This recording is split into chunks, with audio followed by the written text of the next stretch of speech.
আসসালামু আলাইকুম।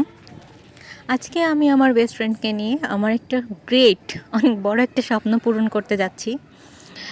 এটা আমার শখ ছিল, স্বপ্ন না। যাই হোক, তো আমাদের নপাড়া শহর, এটা আমার নিজস্ব আমার জন্মস্থান আর কি বলা চলে। এই শহরেই আমার জন্ম। তো আমার কাজটা ছিল অলংকার জুয়েলার্সে। তো এইখানেই আমার শখ পূরণ করার। আমি অনেক দিন থেকে আমি অল্প অল্প করে টাকা জমাচ্ছিলাম। জব করি যেহেতু, নিজেকে একটু গিফট দেওয়া প্রয়োজন। তো এই যে আমার গিফটটা, এইটাই হচ্ছে আমার শখ। দেন তারপরে হচ্ছে আমরা একটু বাইরে ঘোরাঘুরি করি। আমার মায়ের মা বলতে আমার বেস্ট ফ্রেন্ড। তো বেস্ট ফ্রেন্ড হচ্ছে বাদাম কিনবে, সেক্ষেত্রে বাদাম কিনলাম ওইখানে।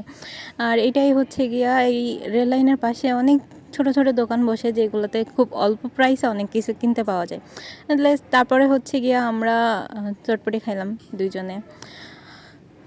একটা কথা, আমি বেস্ট ফ্রেন্ড বলতেছি কারণ হচ্ছে আমি জানি বেস্ট ফ্রেন্ড মানে হচ্ছে যে ওয়েল উইশেস, যে আমাকে কোনো রকম কোনো জাজমেন্ট না করেই আমার জন্য সবসময় ওয়েল উইশেস করে, সেটা হচ্ছে আমার মা। আর তার সাথেই ঘোরাফেরা করি আর কি মাঝে মাঝে। আল্লাহ হাফিজ।